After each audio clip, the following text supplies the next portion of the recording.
What's up, you guys? It's your boy AOT Time West, man, and I'm back at it again with another video.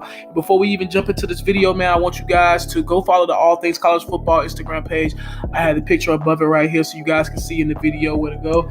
I think we got like 89, 88 followers now. We've only been running the page for like probably like a week and a half, a week and a couple days. So you guys keep tuning into that, keep following that.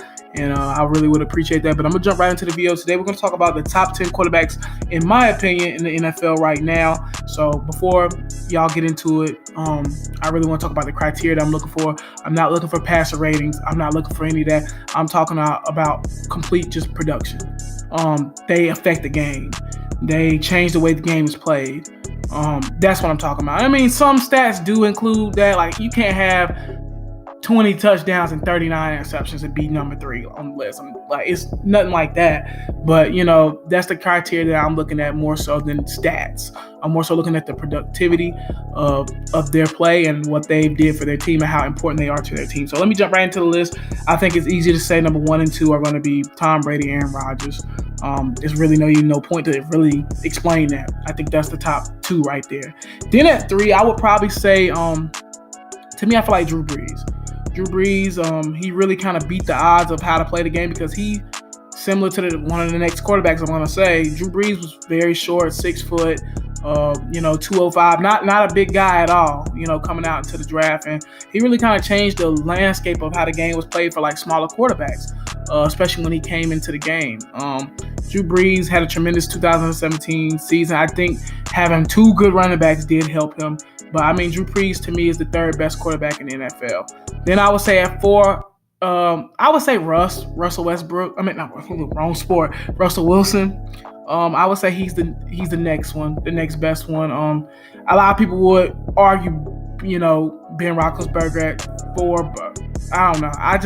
Ben Roethlisberger to me has been kind of on the decline. I think Russ is, for what he has and what he has around him, I think he's very talented. He has a Super Bowl ring. Really should have 2 if they would have ran the ball with Marshawn Lynch. So he would have basically had the same amount of rings as Ben Roethlisberger. So I do think that Russ is the 4th best quarterback. And then at 5, I say Ben Roethlisberger. Ben Roethlisberger has been kind of on the decline for the last 2 years. But I will say he has a ton of talent around him, especially these last 2 years when, Juju Smith-Schuster, Antonio Brown, Martavis Bryant. He's had Le'Veon Bell. He's had a lot of weapons around him too. So that kind of has helped him with the age as well. And, I honestly think that's where I can say, like, Ben has really been helped is through, like, weapons. Because Steelers have had a ton of weapons the past few seasons. And it's really helped them out with him aging. And I think he said he wants to play, like, 3 to 5 more years. So I definitely could see that happening. And honestly, if they keep those weapons around them. Now, 5 from 10 is where, like, from 5 on, after 5, this is where it gets a little tricky.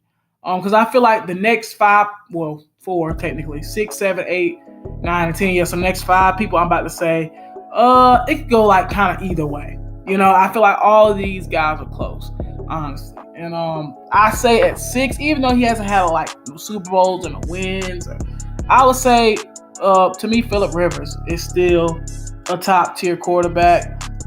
Like I said, I know he hasn't had the talent around him.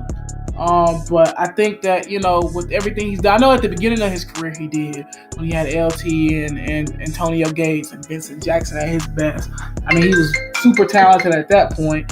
But as far as just like the last, probably like, I'll say 5 years, the talent around him hasn't been great. But now they're kind of putting the talent back around him again. Hunter Henry, Melvin Gordon. They just drafted Mike Williams last year. So they're definitely getting some talent around him now. But I definitely think he's the 6th best quarterback. Then at 7, this is going to get real tricky because I feel like Cam Newton, Matt Stafford, Matt Ryan are all kind of in the same hemisphere. Like, they're all kind of like, they have different skill sets, but they're all about equally as good. So I'm gonna go 7 Matt Ryan, 8 Cam Newton, and then 9 Matthew Stafford. Now I'm gonna tell you why I went in that order. Matt Ryan has obviously had weapons around him. him. Let's be honest. Julio Jones for the majority of his career. And now he has those two good running backs. But I think him, Matthew Stafford, and Cam Newton are kind of in the same area. You know what I mean? I feel like they all are kind of like intertwinable. You know, Matthew Stafford is super talented. But then you got to think about it. He also had probably one of the best wide receivers of our generation on his team for the majority of his career in Calvin Johnson. You know what I'm saying? So you got to think about that. Cam Newton, yes, his completion percentage is not beautiful. Yes, he has struggled. Yes, is he inaccurate sometimes? Yes. But the way that guy affects the game by running the ball is crazy. Like, people have to literally just watch for him to run the ball, and when he gets hot, he can throw. So it's not one of them situations where it's like, oh, Cam Newton can't throw. Oh, no, he can throw. But I would say Matt Ryan, 7, Cam, 8, and then I would probably say Matt Stafford, 9. But like I said, you could argue that because all of them to me are kind of like close. You know what I'm saying? I feel like all of them kind of, like I said, they kind of do the same thing, but just in different ways. And I honestly feel like, really, to be honest with you, they could all really be built around. Like, Cam can be built around. I think, Matthew Stafford can definitely be built around. You've seen it with Megatron. Those players can all be built around. That's what makes them special, that you can start a team and build around them. So I think that's really important. And then at 10, I normally don't do this with younger quarterbacks because I don't like to hype younger quarterbacks up when they really ain't proved nothing. But I would say right now Carson Wentz is a top 10 quarterback. I think if he didn't tear his ACL last year, they would have still won the championship and he would have won the MVP. Carson Wentz is super talented. The guy is good, and the Eagles, y'all have a very, very bright future with that guy in front of y'all, man. So you guys get in the comment box. Do y'all agree with my top 10? Do y'all disagree? Is this like, nah, I'm not really rocking with that top 10, or you think, yeah, that's a pretty legit top 10? You guys get in the comment box, man. I'm out.